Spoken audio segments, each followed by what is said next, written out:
Hello friends, myself Sunil Kumar. Welcome back to Jiya Daksh commerce classes. दोस्तों, Jiya Daksh commerce classes में आपका एक बार फिर स्वागत है। आज हम डिस्कस करेंगे फंक्शन ऑफ आरबीआई। हमारे देश का जो केंद्रीय बैंक है, रिजर्व बैंक ऑफ इंडिया, उसके क्या कार्य हैं, क्या क्या काम करता है हमारे देश का केंद्रीय bank RBI, reserve bank of India. RBI के कार्य, फंक्शन ऑफ आरबीआई। इससे पहले हम डिस्कस कर चुके हैं कि हमारे देश में आरबीआई एक्ट कब लागू हुआ था, आरबीआई ने अपना काम कब शुरू किया था, कौन कौन से नोटों का निरगमन आरबीआई करता है, ये सारी चीजें हम डिस्कस कर चुके हैं। उसके बाद मैंने बताया था आपको कि पहला गवर्नर कौन था, स्वतंत्र भारत का पहला गवर्नर कौन था, वो सारी चीजें। ठीक है, तो आज इसको कंटिन्यू करते हैं। आरबीआई के कार्य, फंक्शन ऑफ आरबीआई। तो दोस्तों, जो आरबीआई का पहला काम है, कार्य है, वो है नोटों का निरगमन करना। नोटों का निरगमन करना आमतौर पर आप सभी जानते होंगे कि ये हमारे देश के केंद्रीय, प्रत्येक देश के केंद्रीय बैंक का काम होता है नोटों को निरगमन करने का। ठीक है, तो हमारे देश का जो केंद्रीय बैंक है वो है RBI, reserve bank of India. उसका भी काम है, कार्य है नोटों का निरगमन करना। ठीक है, अब इस नोटों के निरगमन करने में वो आरबीआई को क्या क्या करना पड़ता है वो देखेंगे। सबसे पहला काम है, आरबीआई को नोटों के निरगमन करने के लिए एकाधिकार और वैधानिक अधिकार प्राप्त है। एकाधिकार प्राप्त है, एकाधिकार प्राप्त वैधानिक संस्था है आरबीआई।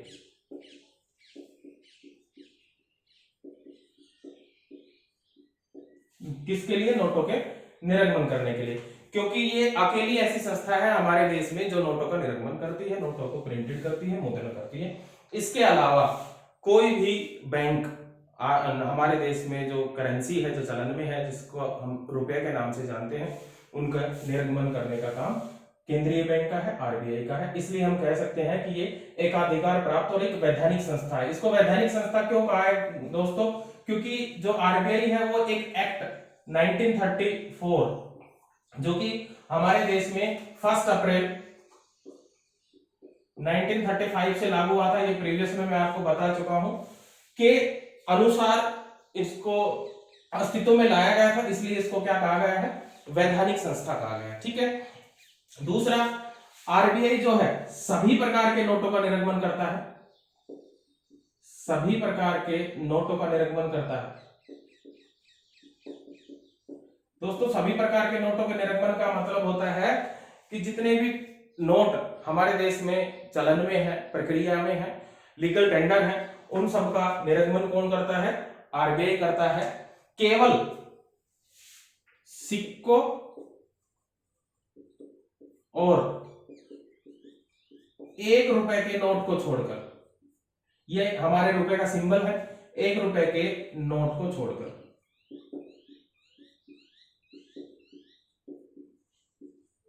ठीक है भाई, अब बात आती है सिक्के और 1 रुपए के नोटों का निरगमन कौन करता है भाई? आरबीआई अगर नहीं करता है तो सिक्कों और 1 रुपए का जो नोट है, सिक्कों और 1 रुपए के नोट का जो निरगमन है,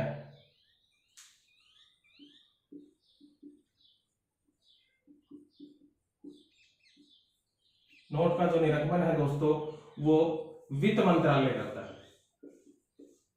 कौन करता है? वित्त मंत्रालय। ठीक है, और एक और बात कि जो 1 रुपए का नोट है उस पे जो हस्ताक्षर है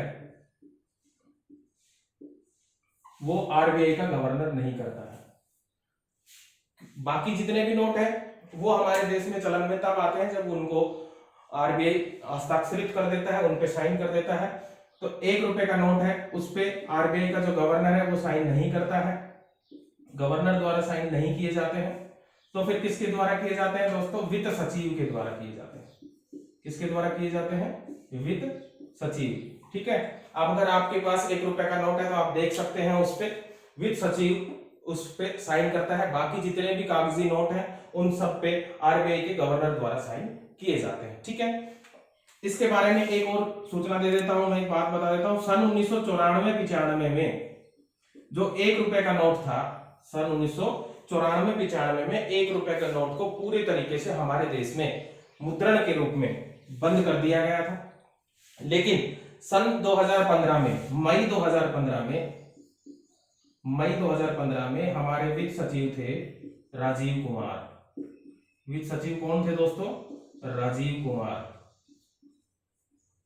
उन्होंने वापस पुनः 1 रुपए के नोट को प्रिंटेड करवाना शुरू कर दिया था मई 2015 में। इससे पहले 1994-95 तक ये प्रिंटेड हुआ था, ठीक है, लेकिन 1994-95 में इसको पूरी तरीके से बंद कर दिया था। और उसके बाद से देखो पूरे 20 साल तक 1 रुपए का नोट हमारे देश में प्रिंटेड मुद्रण नहीं हुआ था। लेकिन मई 2015 से जो वित्त सचिव का पदभार राजीव कुमार द्वारा संभाला गया था, तो उन्होंने इसको दोबारा से पुनः मुद्रित करवाना शुरू कर दिया था। ठीक है भाई, नेक्स्ट नोटों के निरगमन जो कार्य है उसी का पार्ट है ये। नेक्स्ट अगर मैं बात करूं तो दोस्तों आरबीआई जो है वो आज वर्तमान में कुल 9 तरह के नोटों का निरगमन करता है। कितने तरह के नोटों का निरगमन करता है भाई? 9 तरह के नोटों का निरगमन करता है, जिसमें आप देखते हो 2 रुपए का नोट होता है, 5 रुपए का, 10 रुपए का, 20 रुपए का, 50 रुपए का, 100 रुपए का, 200 रुपए का, 500 रुपए का और 2000 रुपए का। देख सकते हैं आप 1 2 3 4 5 6 7 8 9। दोस्तों 1000 रुपए के नोटों का निरगमन अब हमारे देश में नहीं है, चलन में नहीं है, वो लीगल टेंडर नहीं है। तो वर्तमान की मैं बात कर रहा हूं, 9 तरह के नोटों का निरगमन आरबीआई द्वारा किया जाता है। जो 5 रुपए का नोट है सबसे पहले आरबीआई द्वारा प्रिंट किया गया था सन 1938 में।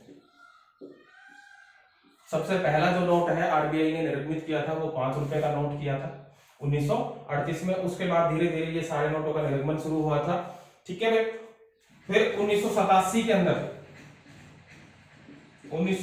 के अंदर 500 के नोट का निर्गमन किया गया था, ठीक है। और वर्तमान और नोटों के निर्गमन पे आपने देखा होगा कि सीरीज बदलती रहती है। पहले अशोक स्तंभ सीरीज आई थी, फिर गांधी सीरीज आई थी, और वर्तमान में अगर आप देख रहे हो, आप लोगों के पास सभी के पास नोट होंगे, आप देख सकते हैं स्वच्छ भारत सीरीज के साथ साथ इस सीरीज को हम स्वच्छ भारत सीरीज कह सकते हैं। इस स्वच्छ भारत के लोगो के साथ, स्वच्छ भारत का लोगो है, स्वच्छ भारत लोगो के साथ कुछ विशेष आकृतियां हैं, ठीक है। जैसे मैं अगर आपको 500 के नोट की बात करूं तो 500 के नोट पे स्वच्छ भारत लोगो के साथ लाल किला है। क्या है दोस्तों? लाल किला, ठीक है। वर्तमान में जो 500 का नोट है, वैसे 500 का नोट शुरू में जो प्रिंटेड हुआ था वो 1987 में हुआ था, ठीक है भाई। 1000 का जो नोट है जो वर्तमान में चलन में नहीं है, हमारे देश में 1000 का नोट वर्तमान में चलन में नहीं है। ये सन 2000 में पहली बार प्रिंट किया गया था आरबीआई द्वारा, सन 2000 में, ठीक है। गांधी सीरीज थी, और ये आपको पता है 8 नवंबर 2016 को मध्य रात्रि से हमारे देश में लीगल टेंडर से प्रधानमंत्री नरेंद्र मोदी द्वारा बाहर कर दिया गया था, ठीक है भाई। उसके बाद इसको दोबारा से प्रिंटेड नहीं किया गया। 500 के नोट को भी बाहर किया गया था, लेकिन 500 के नोट को पुनः वापस नए रूप में मुद्रित करना शुरू कर दिया था और इसको लीगल टेंडर बना दिया था। लेकिन 1000 के नोट को वापस नहीं लाया गया है अभी तक। 1000 की जगह पे 2000 का नया नोट आया था, 200 का नया नोट आया था, ठीक है। तो 2000 का जो नोट था दोस्तों वो सन 2016 में आया था, नोटबंदी के बाद, 8 नवंबर 2016 के बाद से, ठीक है भाई। और अगर इस पे मैं लोगो की बात करूं तो स्वच्छ भारत का लोगो तो है ही है, प्लस इसमें मंगलयान साथ में है। क्या है? मंगलयान साथ में है 2000 रुपए के नोट को। 2000 रुपए का जो नोट है 2016 में पहली बार हमारे देश में मुद्रण हुआ था, और इसमें स्वच्छ भारत लोगो के साथ प्लस में मंगलयान है, ठीक है भाई।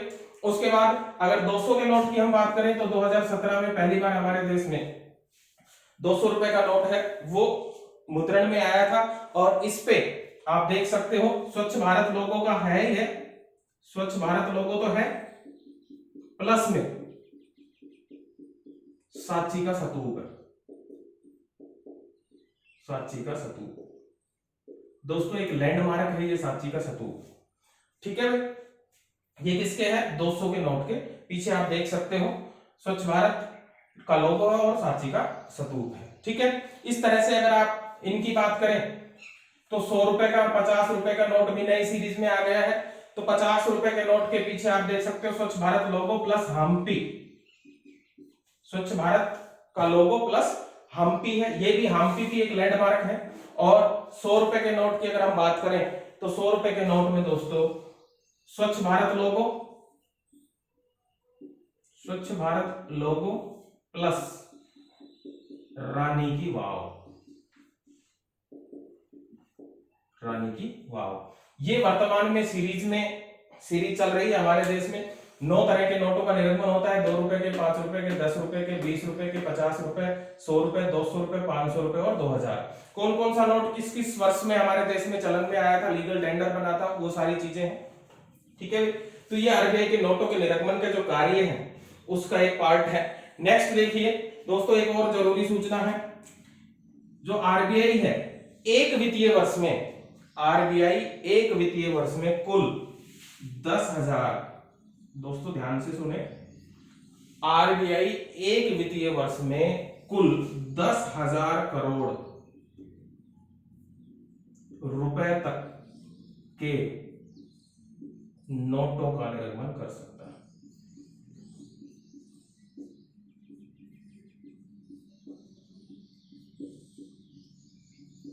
ठीक है भाई, एक वित्तीय वर्ष में, एक वित्तीय वर्ष मैंने आपको वित्तीय वर्ष भी बताया था आरबीआई का पहले 1 जुलाई से शुरू होकर 30 जून को खत्म होता था, क्योंकि 1 जुलाई 1949 को आरबीआई का राष्ट्रीयकरण किया गया था। मेरी लास्ट वीडियो अगर आप लोगों ने नहीं देखी है तो डिस्क्रिप्शन में उसका लिंक है, आप जाके देख सकते हैं। उसमें मैंने बताया है फाइनेंशियल ईयर, क्योंकि 1 जुलाई 1949 को आरबीआई का राष्ट्रीयकरण हुआ था। राष्ट्रीयकरण का मतलब है दोस्तों, इससे पहले आरबीआई एक निजी संस्था हुआ करती थी। ठीक है, सरकार के अधीन 1 जुलाई 1949 को आई है। तो वित्तीय वर्ष पहले ये था, लेकिन वर्तमान में वही वित्तीय वर्ष है 1 अप्रैल से 31 मार्च, लेकिन ये जो चेंज हुआ है ये सितंबर 2019 से हुआ है। ठीक है भाई, तो एक वित्तीय वर्ष में आरबीआई कुल 10,000 करोड़ रुपए तक के नोटों का निर्गमन कर सकता है। टोटल जो प्रिंटिंग है, ठीक है, कुल कितने रुपए जारी कर सकता है, नोट नहीं राशि के रूप में 10,000 करोड़ रुपए तक के नोटों का निर्गमन आरबीआई कर सकता है। लेकिन इसके लिए आरबीआई को एक न्यूनतम कोष पद्धति अपनानी होती है। इसके लिए एक न्यूनतम कोष पद्धति अपनानी होती है दोस्तों, अपनानी पड़ती है आरबीआई को। और उस न्यूनतम कोष पद्धति के लिए आरबीआई के पास कुल 200 करोड़ रुपए,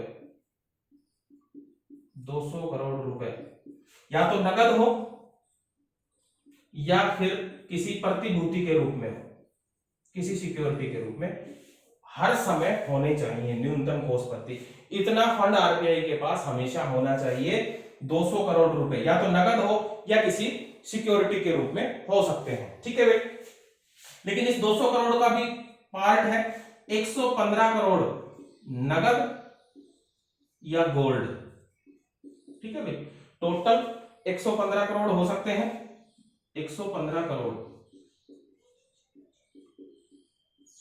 नगद या गोल्ड, और 85 करोड़ रुपए की आरबीआई के पास हर समय विदेशी मुद्रा होनी चाहिए, विदेशी करेंसी होनी चाहिए। ठीक है भाई, ये हमारे जो आरबीआई है, जो केंद्रीय बैंक है, उसकी न्यूनतम कोष पद्धति है। इतना पैसा आरबीआई के पास हर समय होना चाहिए। ठीक है भाई, तो ये था आरबीआई का पहला कार्य, नोटों का निर्गमन करना। उसमें ये सारे फंक्शन शामिल है। आरबीआई को एकाधिकार प्राप्त है, एक वैधानिक संस्था है, क्योंकि आरबीआई के अलावा हमारे देश में दूसरा कोई भी बैंक नोटों का निर्गमन करने के लिए एलिजिबल नहीं है। सभी प्रकार के नोटों का निर्गमन करता है, जितने भी लीगल टेंडर है, लेकिन 1 रुपए के नोट को छोड़कर। ठीक है, फिर 1 रुपए के नोट और सिक्कों को कौन निर्मित करता है दोस्तों? 1 रुपए का नोट और सिक्के को वित्त मंत्रालय निर्मित करता है और उस पे हमारे देश के वित्त सचिव, ठीक है, उसके द्वारा हस्तांतरित किया जाता है। दूसरी एक जरूरी सूचना, 1994-95 तक 1 रुपए के नोटों का निर्गमन किया गया था, उसके बाद इसको पूर्ण तरीके से बंद कर दिया था। लेकिन मई 2015 में जो वित्त सचिव आए थे राजीव कुमार, उन्होंने दोबारा से 1 रुपए के नोट को पुनः मुद्रित करना शुरू करवा दिया था वित्त मंत्रालय। आज के टाइम की अगर मैं बात करूं, वर्तमान में आरबीआई 9 तरह के नोटों का निर्गमन करता है और वो है 2 रुपए, 5 रुपए, 10 रुपए, 20 रुपए, 50 रुपए, 100 रुपए, 200 रुपए, 500 रुपए और 2000। ठीक है, बीच में एक 1000 रुपए का नोट भी लीगल टेंडर में रहा था, लेकिन 8 नवंबर 2016 से इसको लीगल टेंडर से बाहर कर दिया गया था। इन नोटों की कुछ विशेषताएं हैं। पहले अशोक स्तंभ सीरीज चली थी, फिर गांधी सीरीज चली थी, वर्तमान में स्वच्छ भारत लोगो सीरीज चल रही है, जिसपे कुछ विशेष पिक्चर्स हैं। जैसे मैंने आपको बताया है, 50 रुपए के नोट पे स्वच्छ भारत का लोगो प्लस हम्पी है, 100 रुपए के नोट पे स्वच्छ भारत का लोगो प्लस रानी की वाव है, 200 रुपए के नोट पे स्वच्छ भारत का लोगो प्लस सांची का स्तूप है, 500 रुपए के नोट पे स्वच्छ भारत का लोगो प्लस लाल किला है, 2000 रुपए के नोट पे स्वच्छ भारत का लोगो प्लस मंगलयान है। ठीक है भाई, आरबीआई एक वित्तीय वर्ष में 10 करोड़ रुपए तक के नोटों का निर्गमन कर सकता है, लेकिन उसके लिए उसको न्यूनतम कोष पद्धति अपनानी होगी और न्यूनतम कोष पद्धति में दोस्तों आरबीआई के पास हर समय 200 करोड़ रुपए की नगद या प्रतिभूति के रूप में होना आवश्यक है। इसको अगर पार्ट में देखें तो 115 करोड़ रुपए या तो नगद हो या गोल्ड के रूप में हो और 85 करोड़ रुपए की विदेशी करेंसी आरबीआई के पास हमेशा होनी चाहिए। ठीक है भाई, तो ये था फंक्शन का फर्स्ट पार्ट, नोटों के निर्गमन का जो कार्य है वो आरबीआई द्वारा किया जाता है। ठीक है भाई, उसके बाद जो सेकंड कार्य है आरबीआई का दूसरा, वो देखिए दोस्तों, वो है सरकार के बैंकर के रूप में।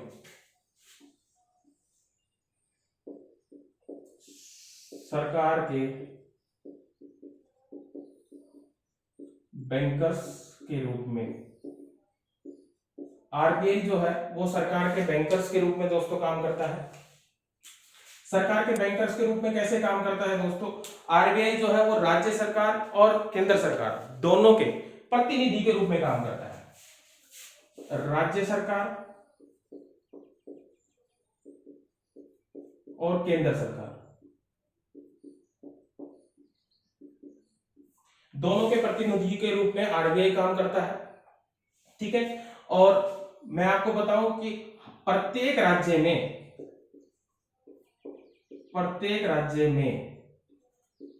राज्य की राजधानी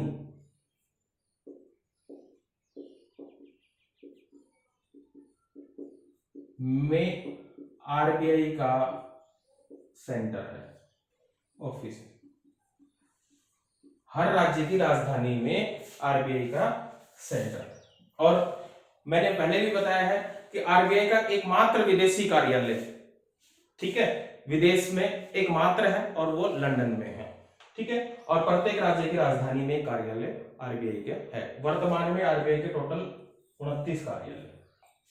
ठीक है भाई, उसके बाद दोस्तों इसमें सरकार के बैंकर के रूप में क्या है, आरबीआई एक काम और करता है। अगर सरकार को जरूरत हो तो 90 दिनों के लिए सरकार को अगर जरूरत हो तो ऋण सुविधा भी उपलब्ध कराता है। किसको? सरकार को। केवल 90 दिनों के लिए ऋण की सुविधा उपलब्ध कराता है आरबीआई। ठीक है, दूसरा सरकार के प्रतिनिधि के रूप में काम करता है, लेकिन कैसे काम करता है? जैसे सरकार को प्राप्त होने वाले कर, टैक्स को कलेक्ट करता है आरबीआई। ठीक है, टैक्स को जमा करता है और सरकार के आदेश अनुसार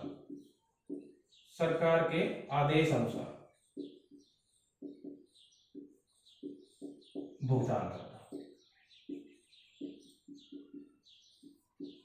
सरकार के आदेश अनुसार भुगतान करता है आरबीआई। ठीक है, ये सरकार के प्रतिनिधि के रूप में आरबीआई काम करता है। नेक्स्ट फंक्शन है बैंकों के बैंक के रूप में। बैंकों के बैंक के रूप में ये एक आरबीआई का तीसरा कार्य है। दोस्तों आरबीआई बैंकों के बैंक के रूप में काम करता है।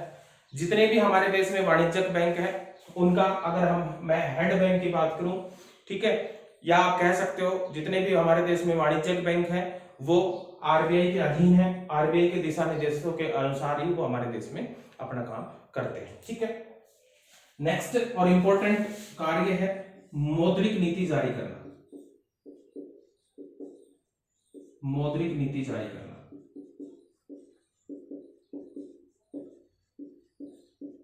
दोस्तों आरबीआई का काम है मौद्रिक नीति जारी करना, जो कि बहुत इंपॉर्टेंट है। मेन काम कह सकते हैं हम, ये आरबीआई का है मौद्रिक नीति जारी करना। इसमें आरबीआई देखो क्या क्या करता है। सबसे पहले अगर मैं बात करूं तो इसके उद्देश्य, ठीक है, आरबीआई द्वारा जारी की जाती है मौद्रिक नीतियां, आरबीआई द्वारा जारी की जाती है।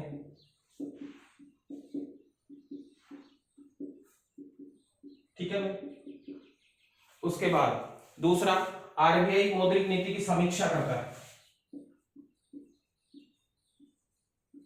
समीक्षा करता है। ठीक है भाई, कि सब कुछ सही चल रहा है। और जो ये समीक्षा है ये द्वैमासिक होती है, प्रत्येक 2 माह में, एवरी 2 मंथ। ठीक है भाई, समीक्षा कैसी होती है? द्वैमासिक होती है, हर 2 महीने में ये समीक्षा आरबीआई द्वारा की जाती है। ठीक है, अब मौद्रिक नीति में क्या काम होता है, क्या उद्देश्य होते हैं मौद्रिक नीति के? अगर मैं उद्देश्य की बात करूं, मौद्रिक नीति के उद्देश्य की अगर हम बात करें तो सबसे पहला उद्देश्य है कीमतों में स्थायित्व लाना।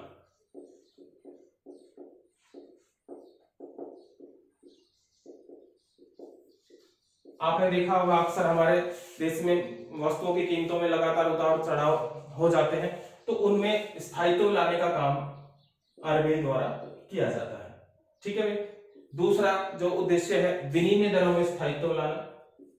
विदेशी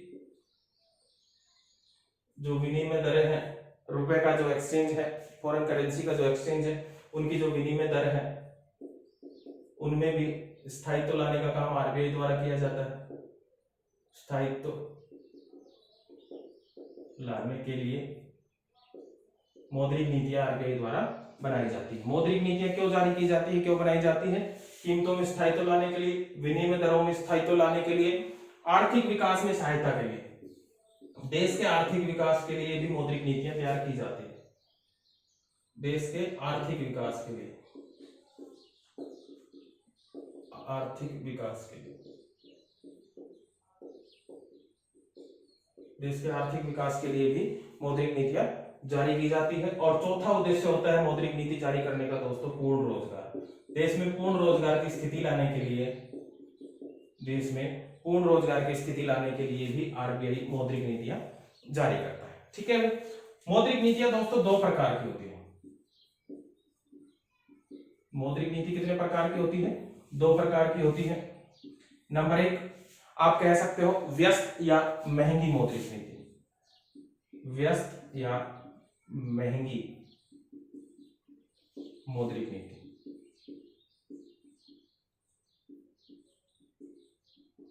दूसरी सुस्त या सस्ती मौद्रिक नीति।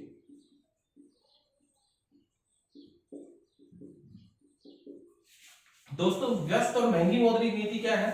जब हमारे देश में मुद्रास्फीति की स्थिति होती है, मुद्रास्फीति की स्थिति होती है, इसका मतलब होता है बाजार में मुद्रा का जो चलन है वो अधिक हो जाता है। ठीक है, मुद्रा का जो चलन है, बाजार में जो पैसा है वो बहुत ज्यादा हो जाता है। ठीक है, आप कह सकते हो कि तरलता अधिक हो जाती है, तरलता अधिक हो जाती है। जब बाजार में पैसा अधिक हो जाता है तो उसे हम मुद्रास्फीति कहते हैं। ठीक है, उस तरलता को कम करने के लिए, उस तरलता को कम करने के लिए ये नीति अपनाई जाती है, व्यस्त और महंगी मौद्रिक नीति। इसमें क्या होता है दोस्तों, लोन के जो रेट वगैरह है, इंटरेस्ट वगैरह, वो बढ़ा दी जाती है ताकि लोग लोन कम ले। ठीक है, तो पैसा क्या है, बैंकों के पास रुक जाता है, बाजार में जाना कम हो जाता है, तो बाजार में जो तरलता जो अधिक हो रखी थी वो कम हो जाती है, बाजार से पैसा वापस बैंकों में आना शुरू हो जाता है। ठीक है, और दूसरी जो है इसके जस्ट विपरीत है, इसको हम मुद्रा संकुचन की स्थिति में जारी करते हैं, मुद्रा संकुचन की स्थिति में जारी करते हैं।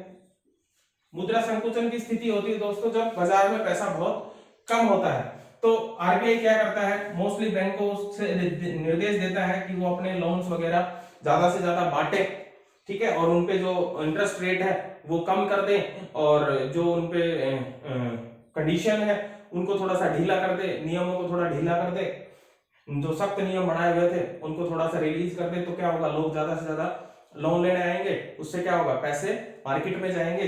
तो मुद्रा जो संकुचन की स्थिति बनी हुई थी, मतलब तरलता जो बाजार में कम थी, तरलता कम थी बाजार में, वो बाजार में पैसा आने से अधिक हो जाएगी, ठीक है। तो ये दो प्रकार है मौद्रिक नीति के। तो इसलिए मौद्रिक नीति आरबीआई द्वारा जारी की जाती है, क्या, समीक्षा करने के लिए उद्देश्यों की, ठीक है। और वो जो समीक्षा होती है वो द्वैमासिक होती है। उद्देश्य क्या होते हैं दोस्तों, कीमतों में स्थायित्व लाना, विदेशी कीमतों, विदेशी विनिमय जो दरें हैं उनमें स्थायित्व लाना, देश के आर्थिक विकास में सहायता करना और पूर्ण रोजगार की स्थिति पैदा करना।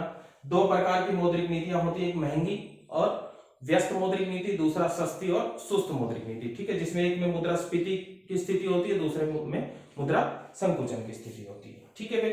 उसके बाद दोस्तों पांचवा जो कार्य है आरबीआई का, वो है समाशोधन गृह के रूप में आरबीआई काम करता है, समाशोधन गृह के रूप में,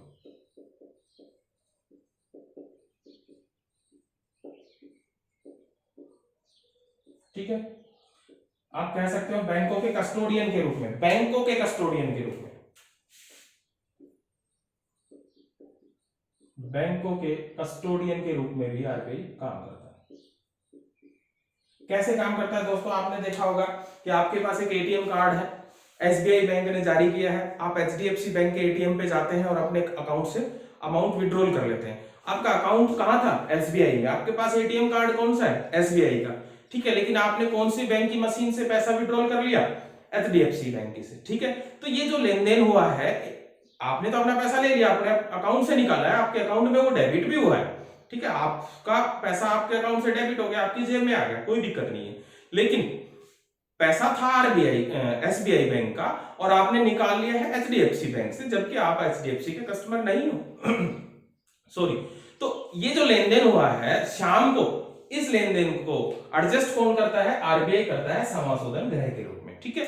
और ऐसे लेन देन दोस्तों हमारे पूरे भारत में बहुत ज्यादा, ठीक है, बल्क मात्रा में होते हैं, बहुत ज्यादा होते हैं, तो उनको शाम को जो एडजस्ट करने का काम करता है वो आरबीआई करता है बैंकों के कस्टोडियन के रूप में, ठीक है। नेक्स्ट जो आता है दोस्तों हमारे पास विदेशी मुद्रा के कस्टोडियन के रूप में,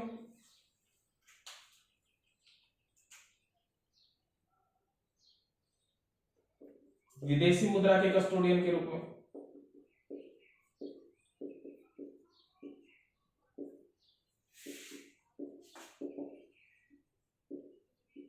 विदेशी मुद्रा के कस्टोडियन के रूप में भी आरबीआई काम करता है। विदेशी मुद्रा का जो एक्सचेंज होता है वो भी आरबीआई के थ्रू ही होता है, ठीक है दोस्तों।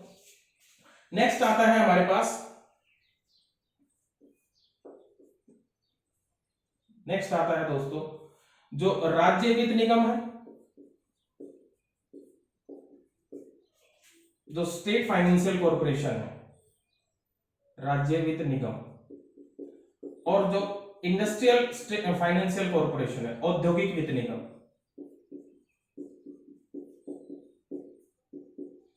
इनको दीर्घकालीन और मध्य लॉन्ग टर्म और मीडियम टर्म के लिए ऋण की जो सुविधा है, लोन की जो फैसिलिटी है, लोन फैसिलिटी देता है RBI, reserve bank of India. ये काम भी हमारे देश के केंद्रीय बैंक का, ठीक है। और लास्ट कार्य है, जितने भी जितने भी वाणिज्यिक बैंक हैं, जितने भी अधिसूचित बैंक है, अधिसूचित मतलब शेड्यूल्ड बैंक, शेड्यूल मतलब होता है आरबीआई जो एक्ट हमने पढ़ा था दोस्तों 1930, 4, उसमें शेड्यूल 6 है। उस 6 शेड्यूल में जितने भी बैंक दर्ज हैं उनको हम शेड्यूल्ड बैंक कहते हैं। ठीक है, तो उन बैंकों को लाइसेंस देने का काम,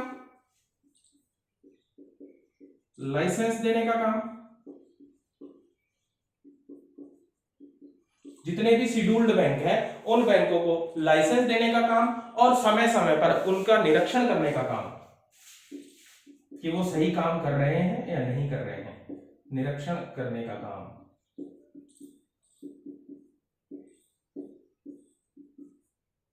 भी हमारे देश के केंद्रीय बैंक द्वारा ही किया जाता है। ठीक है दोस्तों, तो ये हमारे पास आरबीआई के फंक्शंस थे, जिसमें मैंने आपको बताया नोटों के निरगमन का काम आरबीआई करता है, सरकार के बैंकों के बैंक के रूप में आरबीआई काम करता है।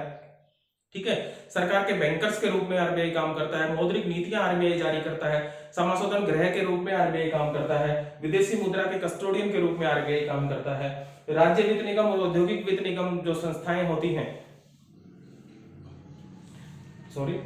उनको दीर्घकालीन और मध्यकालीन ऋण देने की जो सुविधा है वो भी आरबीआई द्वारा जारी की जाती है। और जितने भी शेड्यूल्ड बैंक हैं हमारे देश में उन बैंकों को लाइसेंस देने का काम, ठीक है, और उनका समय समय पर निरीक्षण करने का काम भी हमारे देश के केंद्रीय bank reserve bank of India द्वारा किया जाता है। ठीक है दोस्तों, तो आज के ये कार्य थे। नेक्स्ट मैं आपको मौद्रिक नीतियों के डिटेल और उनके फंक्शंस के बारे में बताऊंगा। अगर दोस्तों आपको मेरी वीडियो अच्छी लगी हो तो प्लीज उसे लाइक कीजिए, ज्यादा से ज्यादा शेयर कीजिए, और आपने अभी तक मेरे चैनल को अगर सब्सक्राइब नहीं किया है तो प्लीज मेरे चैनल को सब्सक्राइब कीजिए। Thank you.